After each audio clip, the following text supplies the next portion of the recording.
Hey, welcome to Step 2 Tips and Techniques, where you're going to learn the ins and outs of the film and the fluid so you can feel comfortable that you're going to have a successful, awesome, protected motorcycle when you're done putting down your CruzArmor patterns. First step, going to look at the fluids. If you watch the prep video, you know kind of the basics, but this is 75% water, and then we're going to put 25% of the isopropyl alcohol, again, making sure that we are using 70 proof, not 90 proof. And so we're going to go ahead and fill that up with the alcohol. There we go.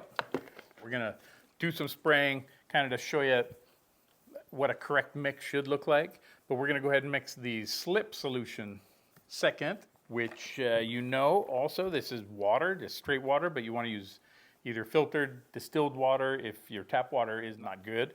So again, 32 ounces, you can use a 16-ounce bottle. The ratio is 8 pea-sized drops for 32 ounces of water. So basically, it's just a 1, 2, 3, 4, 5, 6, 7, 8. And what I'm kind of doing with that also is like squeezing and letting off, which you'll see, it kind of sucks it back up. If you just squeeze it, it'll just shoot a river of Johnson's baby shampoo. So you just do a drop and then kind of let off the pressure, and that's how you just get, like I say, basically 8 drops. Now this is an average. You're gonna have to test this in your area. There's some other factors that will affect that: humidity, how big were your pea-sized drops. But we're gonna show you kind of what to expect and what you should not be expecting when you get to sliding these things around. We're going to make sure we have all of our other things though. We've got a squeegee, we have a heat gun. Again, you want a heat source. Heat gun works great just for if you got an area that's just not quite drying. Only other thing I've told you, need to lint roll yourself. Make sure you're clean. Again, rubber gloves, optional. But we're going to go ahead and jump in and do just some testing. So we're going to start with the slip solution, which we just mixed. When spraying, first step, one of the things you'll look at, you're not seeing big bubbles. You're not seeing like you're taking a bubble bath. You see some just light foam that kind of hangs out. So you can do that in your hand. You'll see some bubbles. Again, when you start spraying the stuff on, you shouldn't see just a ton of bubbles. You're seeing about that. You see some waters running off. Again, the slip solution is really just to keep everything slippery. We're going to want the film to be laying on a layer of solution while you slide it around. The alcohol solution, again, that's two things. In preparing the motorcycle, it's a cleaner, but when installing, it's to anchor and wash that soap out. So yeah, so with the alcohol solution, one of the steps in prepping and cleaning your vehicles is you clean the surface, because that's what we're all about. We are the ultimate self-healing surface protection. And I mean, whether it's your paint, which we've been doing for over 20 years, your forks, your cans, which can be chrome. Our clear protection is fantastic on that. Front fenders, headlights, the lenses. We have clear, we have ambers, we have tinted for those. Windshields, your wind screens. We have kits for those, pre-cut. For your GPS navigation screens, we have kits for those as well. So we protect a lot more than just paint. Make sure that everything's clean prior to installing. So the alcohol mixture, make sure to spray everything down. You want to get wax, grease, oil, bugs, you name it, whatever might have ended up on your painted surface, your lens surface, your chrome surface, etc. You want to make sure at all those edges, if you've been waxing, again, you just want to clean all that stuff off so you're down to the top clear coat. If you have scratches, you have nicks, we recommend fixing those, doing some paint repair. You know, make sure your bike looks beautiful when you're ready to wrap. That being said, if you do have micro scratches and little scratches that you can't feel with your fingernail, CruzArmor will become the new top coat, the new clear coat, so to speak. So it will cover up where you have blemishes or micro scratches or where it's just doled out from your jeans rubbing or something. This will become the new top coat and be the gloss and be that way 10 years from now. So make sure everything's clean. Again, any paint repair that needs to be done, take care of that. And then you're on to just checking this soap solution. So what we're going to do is we're going to use some of our tinted material here.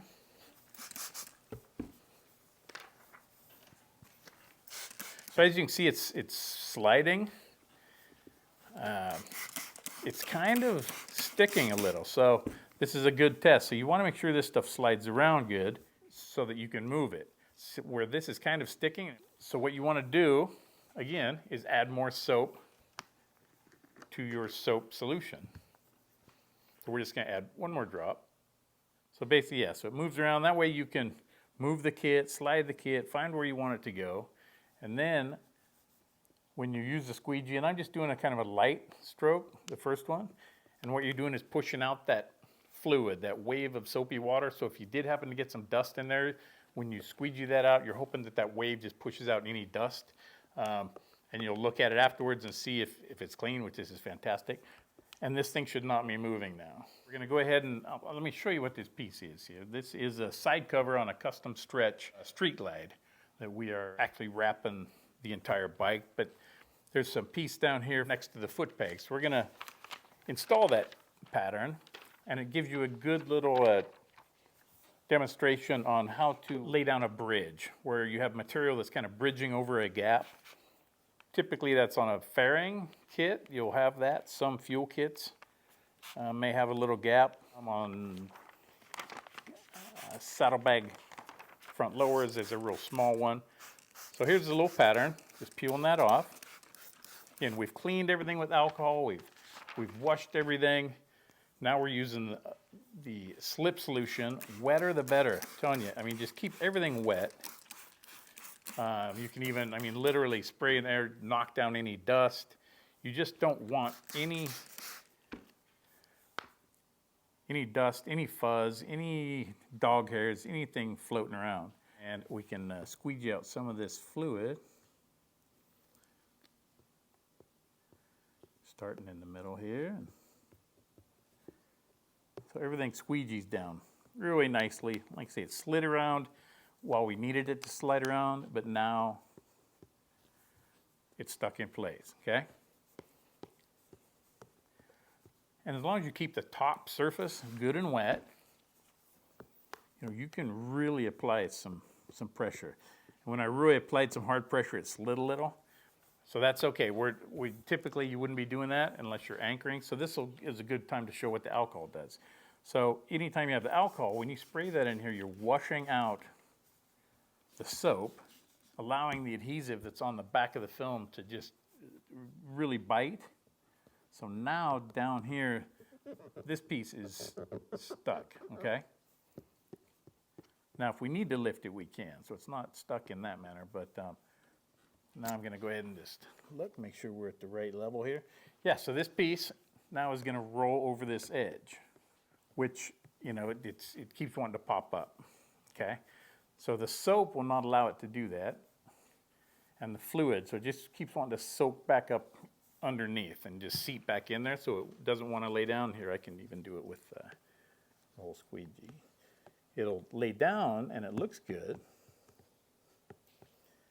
but it'll pop back up, okay? So use a little bit of alcohol down there,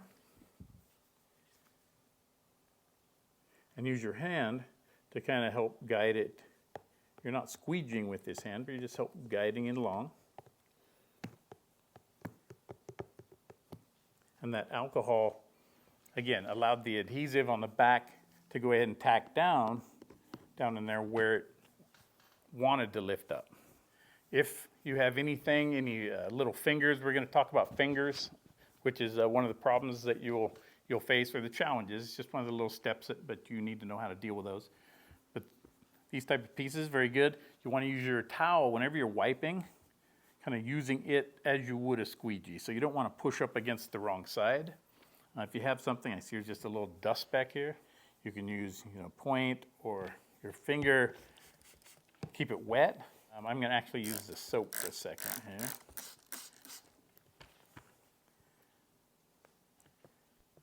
And again, if there's just any hairs, fuzz, you can wash the stuff out using the soapy water.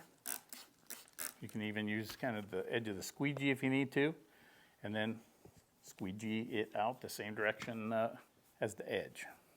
Okay? Well, there you go. Custom stretch we're doing the top piece where the seat lays on here. So it goes over the edge a little bit and then has a couple of tabs that roll into there. But getting it around this little corner up here is what's exciting. So it's very simple. If you understand the techniques. We're just using some soap. We've already washed down the surface. 1 point on that, we've washed everything again with the alcohol mix, get everything clean, get all the wax, grease, oil off of there. But the other thing, if you have ceramic coat, once in a while we get questions regarding ceramic coat. Great products, if done right, if it's done with a high quality ceramic coat, as far as just filling all those microscopic pores and making your paint super hydrophobic, super slippery. Fantastic. I love the feel of ceramic coat. CruzArmor also is very hydrophobic, but they're different products. Ceramic coat, again, it's a high-end product. I've seen really bad installations of ceramic coating where it's flaking off, and I've seen top of the line. So when someone else says, hey, if I'm going to ceramic coat, should I do it before or after? After, absolutely. If it's already been done to your bike, you've had ceramic coat, can you apply CruzArmor? That's kind of a question again. The quality of the ceramic coat, who did it, where you had it done. One of the keys is if you're going to do a part that needs stretching like this, we're going to anchor down here, and then it's going to be like rolling or wrapping a bowling ball for Christmas kind of. So you're trying to go over something and stretch it so that the edges flop down. But if you have ceramic coat, a good installation of ceramic coat, it makes it very difficult for CruzArmor to bite down to the surface. So again, it's kind of something you need to test. We recommend that you do not install over ceramic coat. With our stuff, the gloss pops. That's one thing that CruzArmor does. It really gives it a depth of clear coat, which most products don't do, and it gives you that long-term protection. 10 years from now, we see bikes and customers that we've wrapped their stuff 8 years ago, 9, 10 years ago, and their bikes look pristine still. No micro scratches, a vivid black bike, incredible. So CruzArmor and PPF products for protection, they're incredible. They're the best you can have. So let's go ahead and get this on here. So this, again, just a little kit pattern right on the top. So we're going to, with the soapy solution, we're just putting this on here. You want to slide around. You kind of figure out where these areas fit in the back end and where we're going to go up front, to where we're going to have an equidistance line along here. And again, the main problem we're seeing is you got a lot of strange little things going on up here. So what happens, what we're going to do is anchor this. So with the alcohol, we're washing out all that soap, washing that little fin nose up there. So that's all alcohol. So then we can come down here, find where we want to start. So we're basically just concerned with the very tip of this thing. And with the alcohol, what we're going to do, again, is lock down this nose so that that is attached. So that is anchored, hence the word anchor solution. So the rest of this is all soap and slippery. So the next step, and the issue that we have, you have all these what are called fingers. So there's no way that's going to lay down because there's too much extra product on both sides. So what happens, we'll go ahead and spray a little alcohol on the back end here. And then I'm going to put a little alcohol just out on the edge, because what's going to happen when I pull this, it's going to stretch over that edge like that. And then we want it to go ahead back here and bite. So we're going to stretch it around and just make sure it bites back here. So it's just understanding. We want all this slipping, and we're going to anchor back here when it gets there. And again, we're just going to kind of pull it where we want it to go. And just using my hand back here, you can almost anchor it on the back end. So we're way too low right here. This needs to come up, but that's fine. We've pulled it, so we can go ahead and at least get this squeegeed. And then we'll go ahead and readjust this stuff back here. But that just went right over that corner now. Okay, and now that you have the nose completely anchored down there, like I say, we don't necessarily care what's going on back here yet. We're going to go ahead and keep it wet though. Again, keep everything wet. That way if it folds over onto itself as well. So that its adhesive side, if it slides to itself, it just slides. So with soap, it literally eliminates the adhesive from working until you break that liquid barrier with the squeegee or your fingers. If just pressing, you don't want your finger to push through and break that fluid barrier and let the film stick right where that finger was, because then you'll get little finger anchor spots, so to speak.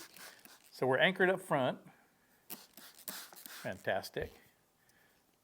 So now we're just going to go ahead and make sure everything looks good where we want it back here. This edge is, so I'm going to make this kind of uniform along here. So I'm going to put a little bit of alcohol up in the middle so that I can come to here.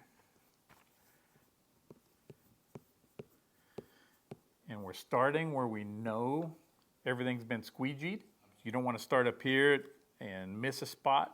So you always want to start somewhere that you know you've squeegeed and work your way into the other areas. So one thing I can do, instead of pulling this way, which can distort things, I'm going to kind of use my hand to push. So I want some alcohol there. So I'm helping with my hand so I can kind of move it along. Just get it right where it is, where I want it back here. By squeegeeing with that alcohol, it wants to bite, so it's not going to release and go back now. So that's kind of, we alcoholed here, stretched to a point of alcohol, squeegeed it, and the middle can still be slippery. And now it's just a matter of, again, overlapping strokes, making sure everything on this flat surface is completely squeegeed out. You can't squeegee where you've anchored, like into it. So if we had some liquid here, you don't want to squeegee out there because this is all anchored and locked down. So you'll make a trail through it. So you want to leave and squeegee away from the anchored spots. And again, in here, it's kind of, this whole area is stuck, so we're kind of sending everything out the side. Now we have this little area here, which doesn't want to lay down. And that's basically just the fluid. If you have soap under there, it's going to want to keep lifting. So we're just going to use some alcohol. So the alcohol spray we're going to spray in there, which washes out the soap. You want to make sure that you're getting over the edge and that you're not just coming here and leaving liquid or bubbles along this edge. So again, just always start where you've been, where you know where it's good. We know this whole area is good, so I can start out here if I want and come on in. Then when you get these kind of things here, you just kind of ride along. And now, all we have back here is just this one little tab. So we're going to hit a little alcohol on there. And again, you don't just want to fold it and squeegee because you'll get air along this edge. So you kind of start and roll it with your squeegee. So you're squeegeeing the whole way and allowing your squeegee to follow around that contour. And when you get it down, you can go ahead and run each way. And that is how you address most of the little problems you're going to get, are those little fingers. And even up on this nose, if you want to use a dry towel, like a squeegee. So you want to make sure those are always dry, all your edges are dry. And that's where your heat gun will come into play. You want to heat gun all your edges. If you're going to use a heat gun, you want to use your fingers and just slowly go along. Wet your fingers if you need to, but that way you'll know if you're getting it too hot. If it's too hot for your finger, you don't want it hitting this either. So you don't want to sit and melt your protection. But it's good just for drying. Again, if you're going to use it, it's just to dry it. It's not to shrink it, not to make it smaller. It's just to dry the edges. So on with that.